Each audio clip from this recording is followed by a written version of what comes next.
stood at the edge of the forest and cried. "Willie, I don't want to go to school," he told his mother. "I want to stay home with you." If you felt that way this morning, can you give me a sad face? "I want to stay home. I want to play with my friends and play with my toys and read my books and swing on my swing. Please, can I stay home with you?" Mrs. Raccoon took Chester by the hand and nuzzled him on the ear. "Sometimes we will all have to do things we don't want to do," she told him gently, "even if they seem strange and scary at first. But you will love school once you start. You'll make new friends and play with new toys and read new books and swing on new swings. And besides," she added, "I have a wonderful secret that will make your nights at school seem as warm and as cozy as your days at home. If you know the secret," can you tickle your ear? Okay, don't give it away, because good books are like good friends. We want to hear them over and over and over again. Did everybody get a heart? Has the basket gone all the way around? Keep passing. Chester wiped away his tears and looked interested. "A secret? Anybody here like secrets? Sometimes special things happen. What kind of secret?" "It's a very old secret," said Mrs. Raccoon. "I learned it from my mother, and she learned it from hers. It's called the kissing hand." "The kissing hand," said Chester. "What's that?" "I'll show you." Mrs. Raccoon took Chester's left hand and spread open his tiny fingers like a fan. Can you all show me your fingers open like a fan? And leaning forward, she kissed Chester right in the middle of his palm like this. Can you all practice that?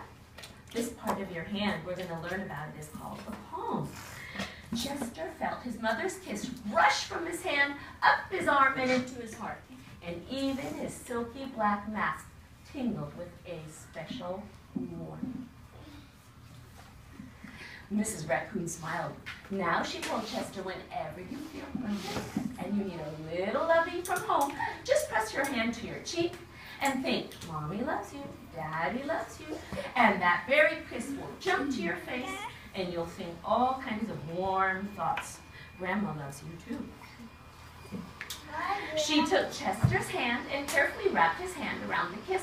"Now be careful not to lose it," she teased him. "But don't worry, when you open your hand, even when you wash your food, it will stick and not get lost." Thank you.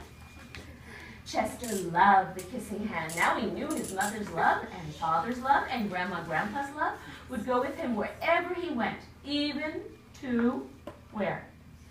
School. That's right.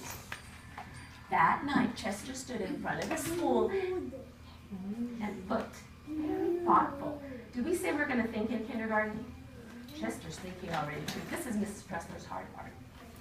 Suddenly, he turned to his mother and he grinned. And he said, "Give me your hand." What is he going to do? What do you think? Cameron, is he going to kiss his mom's hand? Yeah, I saw it. Chester took his mother's hand in his own and unfolded her large familiar fingers into a fan. And then he leaned over and kissed the center of her hand. "Now you have a kissing hand too," he told her.